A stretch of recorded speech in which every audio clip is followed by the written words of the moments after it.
जय श्री कृष्ण। आप सभी को माघ मास की अमावस्या की ढेरों शुभकामनाएं, मौनी अमावस्या की ढेरों शुभकामनाएं। प्रिय दर्शकों, मौनी अमावस्या बड़ी महत्वपूर्ण अमावस्या है। इसे शास्त्रों में बहुत ही अद्भुत प्रकार से वर्णित किया गया है। आज मैं लेके आया हूं आपके लिए सभी पुराणों से ये जानकारी कि मौनी अमावस्या की महिमा क्या है, क्यों अद्भुत है ये, कैसे ये एक तिथि आपका जीवन बदल सकती है। आप जानते हैं इस एक दिन पर किया गया दान पुण्य 100 वर्ष तक किए गए दान पुण्य के बराबर फल देता है। क्यों देता है, कैसे देता है, ये आज की इस वीडियो में पता चलेगा। कैसे आप अपने पितृ को तृप्त कर सकते हैं, ये एक दिन आपके पितरों को किस प्रकार से 100 वर्ष की तृप्ति दे सकता है। इस स्कंद पुराण में वर्णन आता है, वहां से लाया हूं आपके लिए। पद्मा पुराण में जो वर्णन आता है वहां से भी लाया हूं मैं आपके लिए। अनेकों पुराण जानकारी आपके इस वीडियो में आपको प्राप्त होगी। और विश्वास कीजिए, अगर ये कर्म आपने इस मौनी अमावस्या पर कर लिए तो आपके जीवन के संकटों का नाश निश्चित है। क्योंकि ऐसे ऐसे कर्म है इसमें जो उत्तम फलदायी है, आपके पितरों के निमित्त है। अपने पुण्य कर्म को बढ़ाने का इससे अच्छा और शुभ दिन आ ही नहीं सकता। आप चाहते हैं कि आपके पुण्य का खाता बढ़ जाए तो आप इस दिन का लाभ पूर्ण रूप से लीजिए। संपूर्ण शास्त्रीय जानकारी आरंभ करता हूं। आपसे निवेदन बस इतना है कि वीडियो यदि थोड़ा सा भी अच्छा लगे तो एक बार लाइक अवश्य कीजिएगा और जितना हो सके शेयर कीजिएगा। क्योंकि बड़ी मेहनत से ये वीडियो बनता है, बहुत सारे पुराणों में रिसर्च करके फिर ये वीडियो बनता है। जब आप लाइक करते हैं, अपने विचार हमारे सामने रखते हैं, कुछ लिखते हैं तो हमें प्रोत्साहन मिलता है और ये मेहनत सफल जान पड़ती है। अपने पितरों की तृप्ति के लिए, मुक्ति के लिए कमेंट बॉक्स में अवश्य लिखिएगा। जय श्री कृष्ण। भगवान श्री कृष्ण उन्हें आप देख रहे हैं धर्म साधना टीवी ज्योतिष संस्थान का प्रतिष्ठित यूट्यूब चैनल धर्म साधना टीवी धार्मिक। हम यहाँ सभी व्रत और त्योहारों की सही शास्त्रीय जानकारी प्रदान करते हैं। ज्योतिष शास्त्र और पंचांग के आधार पर आपको बताते हैं कौन सी तिथि कब है, व्रत आदि कब करना है, क्या विधि, क्या नियम और क्या गलती नहीं करनी है। यदि आप इसी प्रकार की सही जानकारी पाते रहना चाहते हैं तो चैनल को अभी सब्सक्राइब कीजिए और बेल आइकॉन को प्रेस कीजिए। घंटी जो बना आता है उसको दबाइए, तब आपको हमारे सारे वीडियो प्राप्त होंगे। आइए दर्शकों, जना जानकारी आरंभ करते हैं, बात करते हैं योगा तिथि मौनी अमावस्या की। प्रिय दर्शकों, सबसे पहले ये प्रश्न उठता है कि जो माघ मास की अमावस्या है इसे मौनी अमावस्या क्यों कहते हैं, क्या कारण है। प्रिय दर्शकों, ये जो अमावस्या है ना, इस पर मौन की बड़ी महिमा है, अर्थात मौन धारण की बड़ी महिमा है। मौन धारण करने की महिमा है। मौन से बना मुनि, क्योंकि मुनि क्या करते हैं, मौन रहते हैं, और वहीं से बनी मौनी अमावस्या। इसीलिए जो मनुष्य इस व्रत को मौन होकर पूर्ण करता है उसे मुनि पद की प्राप्ति होती है, और मुनि पद मिले इसीलिए इसे मौनी कहा गया है। जब मनुष्य इस अमावस्या का मौन रहकर व्रत पूर्ण करता है तो उसे मुनि पद का है प्राप्त होता है। प्रिय दर्शकों, शास्त्र कहते हैं कि इस अर्थात माघ मास की इस अमावस्या के दिन मौन रहकर प्रयागराज में अथवा किसी अन्य जो पवित्र नदी हो, गंगा नदी हो, उसमें, या फिर आप घर पर भी स्नान कर रहे हो तो वहां पर भी आपको मौन रह के स्नान करना चाहिए। इस दिन मौन रह के स्नान करने का बड़ा फल है। शास्त्र कहते हैं कि जो मनुष्य इस दिन मौन रहकर स्नान करता उसे अनंत पुण्य की प्राप्ति होती है। मौनी अमावस्या के दिन ऐसे अनेकों कार्य हैं जो मौन रह के करने चाहिए। मौन रह के व्रत तो किया ही जाता है, इसके अतिरिक्त समय पर मौन रहने से भिन्न भिन्न पुण्य की प्राप्ति होती है। जैसे स्नान के विषय में कहा गया, पुराण कहते हैं कि जब आप मौनी अमावस्या पर इस प्रकार से मौन रहकर स्नान करते हैं, व्रत करते हैं, तो उससे मुनि पद की प्राप्ति है। मुनि पद क्या है, एक श्रेष्ठतम पद है, उच्च पद है जो उच्चतम कर्म करने वालों को प्राप्त होता है। ये एक मान्यता है जिसके अनुसार इस कारण से इसे मौनी अमावस्या कहते हैं। इसका एक और कारण वर्णित है, एक और मान्यता है जिसके अनुसार ब्रह्मा जी ने इस दिन स्वयंभू मनु को उत्पन्न करके सृष्टि का निर्माण कार्य आरंभ किया था। इसी अमावस्या को इससे मौनी अमावस्या कहा गया। ब्रह्मा जी ने इस दिन मौन होकर सृष्टि का निर्माण किया और उसके उत्तम परिणाम हुए। इसीलिए इसे मौनी अमावस्या कहा जाता है। पद्म पुराण में वर्णन आता है कि माघ मास के कृष्ण पक्ष की अमावस्या को सूर्योदय से पहले जो तिल और जल से पितरों का तर्पण करता है वह स्वर्ग में सुख भोगता है। इसको समझिए आप कि देखिए, जब आप स्वर्ग में रहते हैं ना, तो स्वर्ग में जब आप रहते हैं तो कुछ ही समय के लिए रहते हैं, जब तक आपके पुण्य रहते हैं। क्योंकि जैसे बैंक में पैसे जब तक रहेंगे तब तक होटल में रह सकते हैं, वैसे ही स्वर्ग में तब तक रहेंगे जब तक आपके पुण्य जीवित हैं। जैसे जैसे पुण्य धीरे धीरे समाप्त हो जाएंगे आपको वापस आना पड़ता है। परंतु जो मनुष्य माघी अमावस्या पर सूर्योदय से पहले पितृ तर्पण आदि करता है उसे अक्षय पुण्य की प्राप्ति होती है, और अक्षय पुण्य प्राप्त करके वो सदा के लिए स्वर्ग में वास करता है। अक्षय, क्योंकि वह पुण्य कभी समाप्त ही नहीं होता, नष्ट ही नहीं होता, तो उसे सदा सदा के लिए स्वर्ग प्राप्त होता है। और आपके पितृ तो तृप्त होते ही हैं। इतना अद्भुत फल है इस अमावस्या पर सूर्योदय से पहले पितृ तर्पण का। और ये मैं नहीं कह रहा हूं, ये मैं आपको पद्म पुराण से बता रहा हूं। पितृ की तृप्ति अब करना चाहते हैं आप, तो पितृ के लिए आपको करना क्या है कि इस दिन सूर्योदय से पहले आपको उठ जाना है, और उठने के बाद जो आप स्नान करेंगे ना, उस स्नान के जल में पहले गंगा जल डालिएगा, थोड़ा सा और थोड़े से काले तिल डाल दीजिए, और थोड़े से तिल पीस लीजिएगा कि उसका उबटन बना लीजिए। मैं आपको महिमा बता रहा हूं जो पुराण में वर्णित है, आप कर पाएंगे तो बड़ा कल्याणकारी होगा। तो नहाने के लिए जल भरने से पहले उस पात्र में थोड़ा गंगा जल डालिए, थोड़े से काले तेल डाल लीजिए, जल भरिए और उबटन के रूप में तिल का उबटन लगाइए, उससे स्नान कीजिए। स्नान करने के बाद स्वच्छ वस्त्र धारण कीजिए, और जो उपयुक्त स्थान है जहां बैठ के आप पितृ तर्पण कर सकें, गीता जी का पाठ कर सकें, वहां पर बैठना है। पहले एक लोटा लीजिएगा तांबे का या पीतल का, उसमें पहले थोड़ा सा गंगा जल भरिए, फिर शुद्ध जल भरिए, थोड़े से काले तिल उसमें डालिए। अगर सफेद फूल है तो सफेद फूल डाल लीजिए, तुलसी का पत्ता डालिए। ध्यान दीजिएगा, तुलसी का पत्ता आज नहीं तोड़ना है, पहले का टूटा हुआ अगर है तो उसका प्रयोग कीजिए। और ये वीडियो मैं बहुत पहले बना के दे रहा हूं आपको, तो कृपया आप पहले ही तोड़ के रख लीजिएगा। अमावस्या तुलसी का पत्ता नहीं तोड़ा जाता है, तो पहले तोड़ के रख लीजिएगा और पत्ता डालिएगा। लोटे में कुशा अगर मिल जाए तो कुशा डालिएगा, और उसके बाद आसन लगा के दक्षिण दिशा की ओर मुख करके बैठ जाइएगा। लोटे को सामने रखिएगा। गीता के 7वें अध्याय का पाठ कीजिएगा या सुनिएगा, मैंने आपके लिए अपलोड किया हुआ है, आप सर्च कर सकते हैं। YouTube पे आपको बहुत सारे अध्याय मिल जाएंगे, उनमें से कोई भी सुन लीजिएगा, क्योंकि सारे मेरे ही द्वारा सुनाए गए हैं बहुत से वीडियो। क्योंकि मैं प्रत्येक अमावस्या पर और प्रत्येक एकादशी पर आपके लिए गीता का 7वां अध्याय अपलोड करता हूं, उस दिन भी अपलोड करूंगा। मौनी अमावस्या पर भी उसका लाभ लीजिएगा, गीता का अध्याय सुनिएगा। सुनने के बाद उस लूटे को अपने दोनों हाथों में उठा लीजिए। भगवान नारायण से संकल्प कीजिए कि हे प्रभु, मैंने ये जो गीता का 7वां अध्याय श्रवण किया है, इसका संपूर्ण पुण्य फल मैं अपने पितरों को अर्पित करता हूं। इससे मेरे पितृ तृप्त और मोक्ष को प्राप्त करें। इस प्रकार संकल्प करके उस जल से तर्पण कीजिएगा। तर्पण करने के लिए एक बड़ा पात्र ले लीजिए जिसमें आप यह जल छोड़ेंगे। तर्पण के लिए बड़ा पात्र लीजिए, किसी भी स्टील का या फिर तांबे का या पीतल का, और इस लोटे को उलटे हाथ में पकड़ लीजिए। सीधा हाथ जो है उसमें अंगूठा और उसके बीच का जो क्षेत्र है ना, अंगूठे और उसके साथ की उंगली के बीच का, उस चित्र को पितृतीर्थ कहते हैं। वहीं से जल जो है पितृ को अर्पित किया जाता है। तो दक्षिण की ओर मुख करके आप बैठे हैं, और ये जो धार गिराएंगे आप दूसरे पात्र में जो जल छोड़ेंगे ना, सीधे हाथ में अंगूठे और उंगली के बीच के यहां से, तो वह धारा जो है वो दक्षिण दिशा की ओर ही जानी चाहिए। इस प्रकार से यह आपको तर्पण करना है। मंत्र क्या बोलेंगे? आपको मंत्र बोलना है ओम पितृभ्यः स्वधा नमः, ओम पितृभ्यः स्वधा नमः। यह मंत्र बोलते हुए तर्पण कीजिए। तर्पण करके ये जल बाद में पीपल पे अर्पित कीजिएगा। जब सूर्योदय हो जाएगा, उसके बाद सूर्योदय से और सायंकाल होने से पहले आप इस जल को पीपल में अर्पित कर दीजिएगा।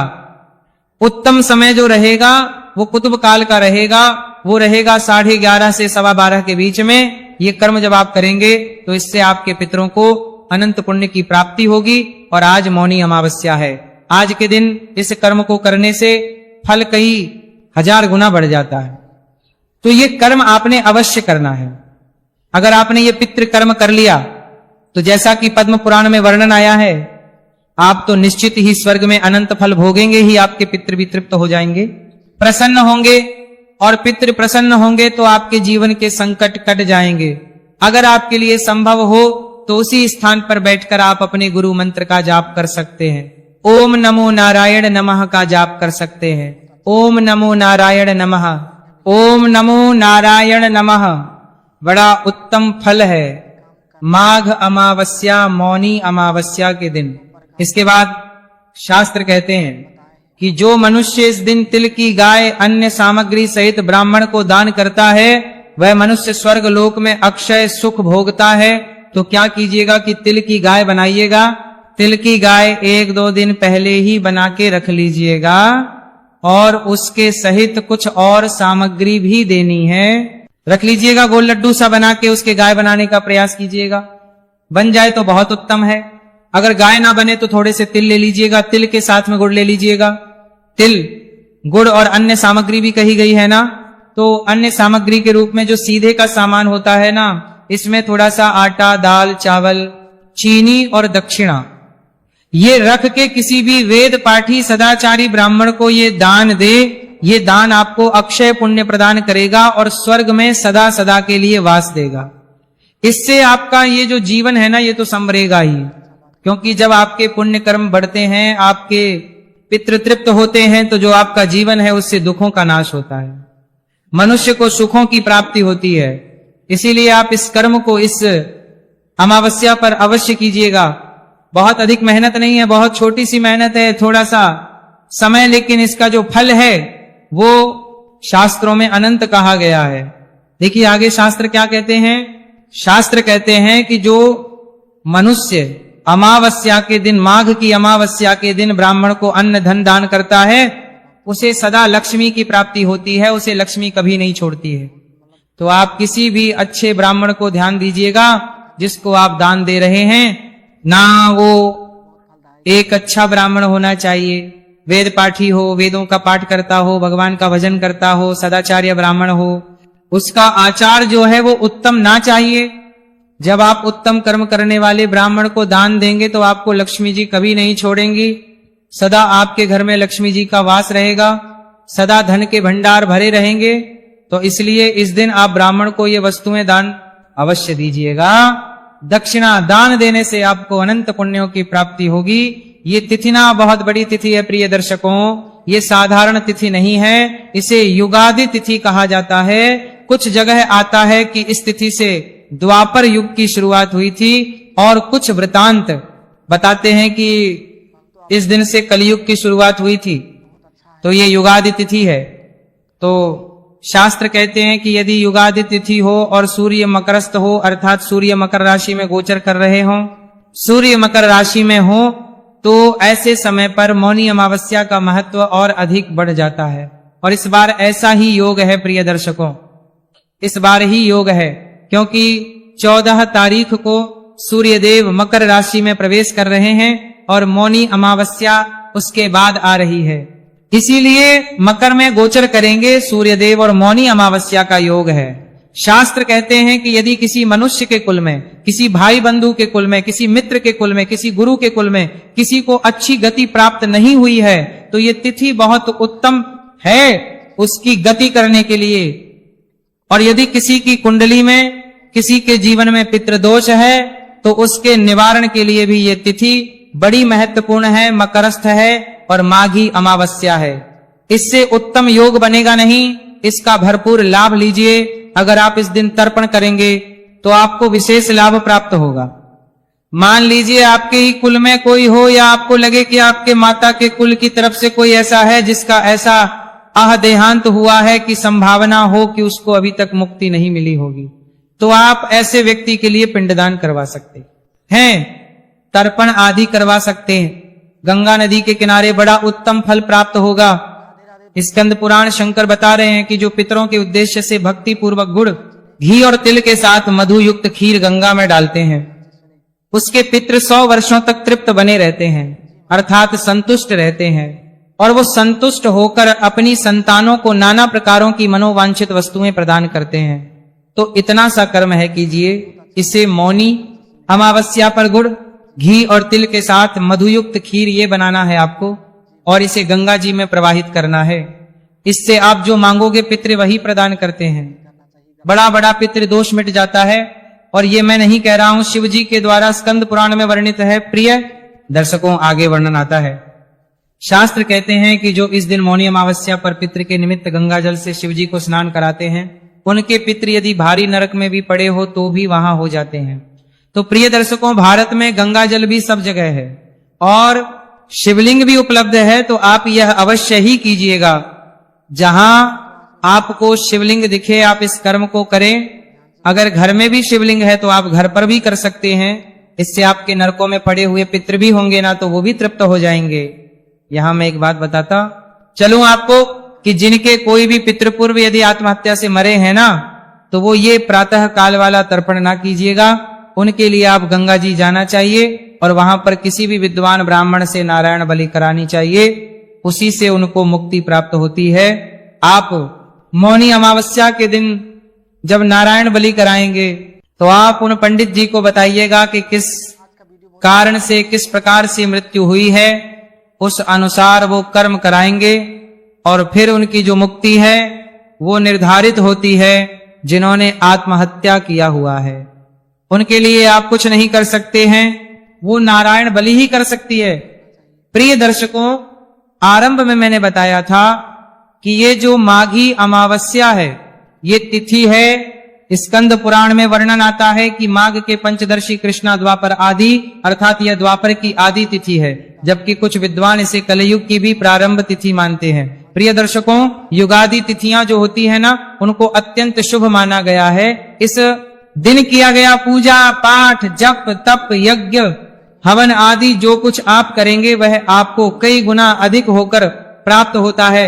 शास्त्र कहते हैं कि प्रत्येक युगों में 100 वर्ष तक दान करने से जो पुण्य प्राप्त होता है वह युगादि काल में एक दिन में आपको प्राप्त हो जाता है।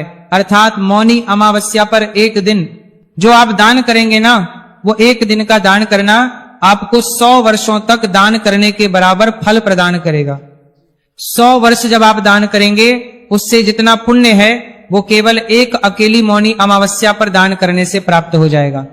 ये मैं नहीं कह रहा, ये शास्त्र कहे रहे, ये स्कंद पुराण में वर्णन है। तो आपको क्या करना है? खूब दान करना है, जितना हो सके दान कीजिए। आप अन्न दान कीजिए, वस्त्र दान कीजिए, दक्षिणा दान कीजिए, उपादान अर्थात जूते का दान कीजिए। ये शीत छतु है। इस शीत तु में आप अगर साधु सन्यासियों के लिए केवल लकड़ी जलाकर अग्नि प्रज्वलित कर देते हैं, जिससे कि उनका शीत दूर हो सके, उनको सर्दी से मुक्ति मिल सके, तो वह भी अत्यंत पुण्य प्रदान करता है। आप रजाई, कंबल आदि जो वस्त्र हैं वो प्रदान करें। काले तिल और गुड़ के लड्डू बनाकर लाल वस्त्र में बांधकर वो आप दान करें। और इस दिन गाय को दान करने का भी बड़ा फल है। आप गौशाला में जाइए, गाय को चारा खिलाइए या आप स्वयं सेवा कीजिए, उत्तम फल कहा गया है।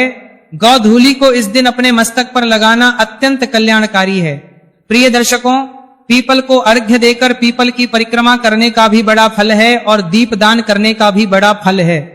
अब यहाँ पे कई लोगों के मन में प्रश्न आ सकता है कि पंडित जी, मान लो सुबह सूर्योदय से पहले तर्पण ना कर पाए, ना उठ पाए, तो क्या करें? जो लोग सूर्योदय के बाद उठ रहे हैं तो आप बाद में भी तर्पण कर सकते हैं। ऐसा नहीं कि बाद में नहीं कर सकते, उसका भी पुण्य फल है। लेकिन सर्वोत्तम फल जो है वो सूर्योदय से पहले का कहा गया है।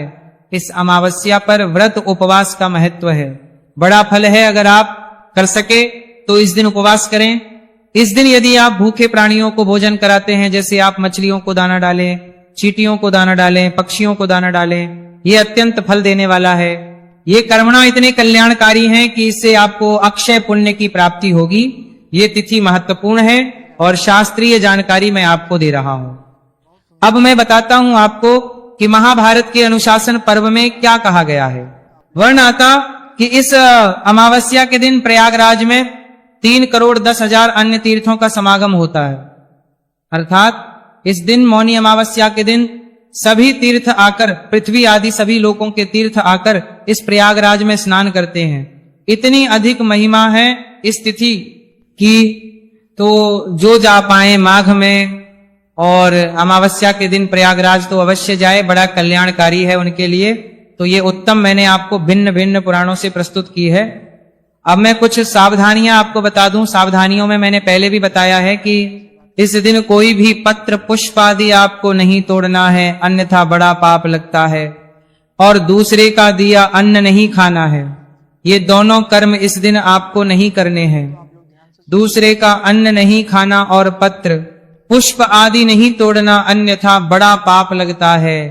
हाँ, जो आपके भाई हैं, सगे भाई हैं, माता पिता हैं, आपके ससुराल है मामा है या गुरु का घर है, इन घरों में खा सकते हैं।